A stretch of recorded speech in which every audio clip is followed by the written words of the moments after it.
Now let's move to the other area of major disagreement, that is the debt levels for the state and job creation. Both of those issues are important issues.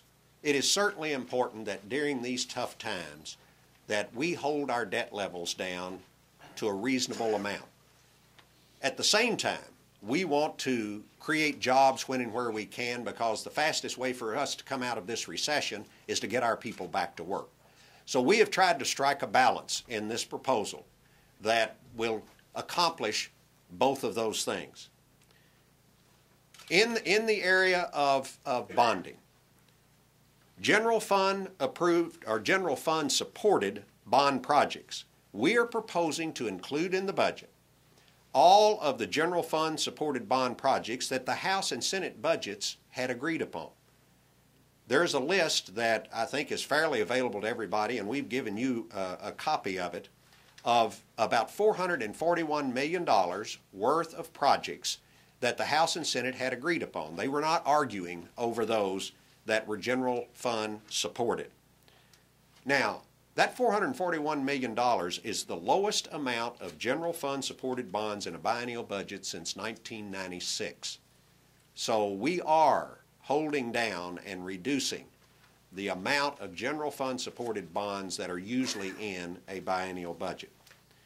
We're proposing to honor prior commitments from prior budgets, including $150 million for K through 12 buildings through the School Facilities Construction Commission, $17 million for 42 water and sewer projects previously authorized but not adequately funded. In other words, they were over-programmed during the last biennium. And we are including the authorization of the replacement of Eastern State Hospital.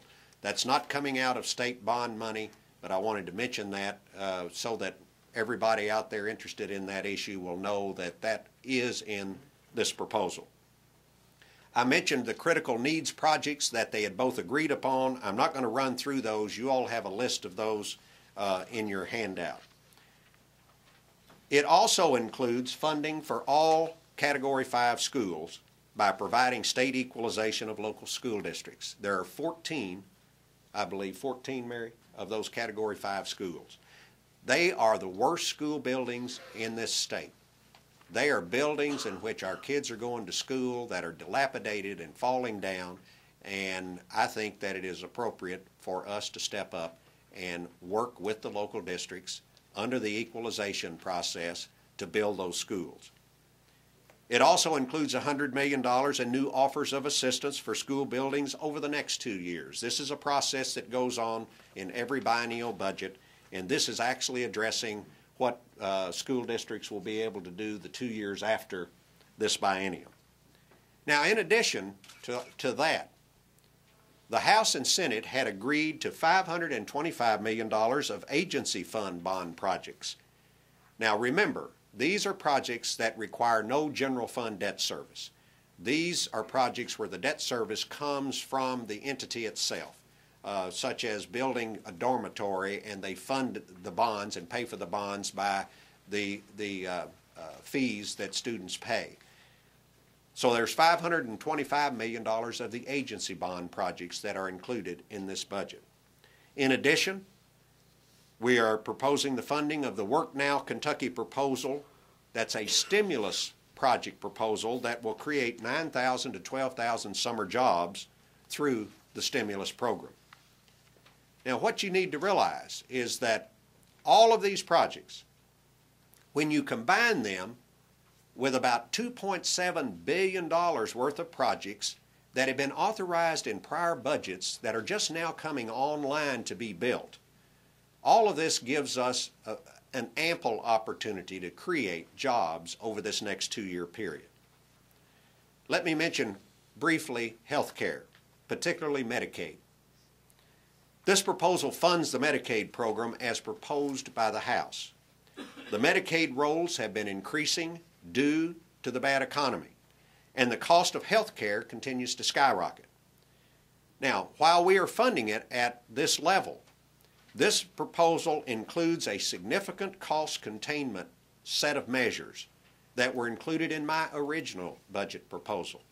Mary, you had those, what were the numbers that we had on those? 125 million general fund in the first year and 83 million in the second year. 125 million of general fund in the first year of cost containment measures, and that translates, when you add the federal funds in, about $450 million.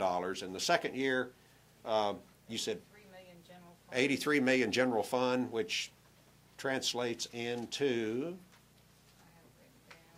I can't believe she couldn't remember it. Dump the budget director.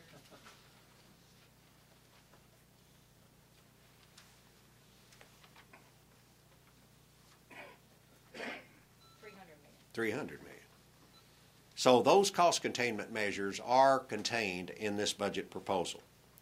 Finally, let me mention two additional sources of revenue that are helping us to set some of these priorities that we're setting in this budget. First of all, because fewer kids in school are in school than was originally forecasted, updated estimates of the cost of funding the SEEK formula, and that's figured every year, and so they've gone back to figure it again for the upcoming 2 years. And because of lower enrollment, the cost of funding the SEEK formula results in about $14 million less cost in fiscal year 11 and $26 million in fiscal year 12. So we've been able to take that money and utilize it to support the SEEK formula at the levels that we have announced. In addition, the House and Senate both proposed to take $25 million and transfer it for 2011 from the Petroleum Storage Tank Environmental Assurance Fund. We're proposing to take $50 million. They took 25, and we're proposing that we add another 25 million to that. Those two sources of revenue will help us to do and fund the things that we need to fund here today, and to put this compromise proposal out. This morning, I met with both the House and Senate leadership. I briefed them on this compromise proposal. I think it's fair to say that they were all receptive to this proposal. And I've also sent today a letter to every legislator setting forth the details of this proposal. It is now time for the House and Senate to come together, get down to the hard work it takes to get this resolved, and get on with the business of the people of this Commonwealth. And I'm urging them to do so immediately. They indicated to me that they were ready to begin work, and we're looking forward to a successful conclusion.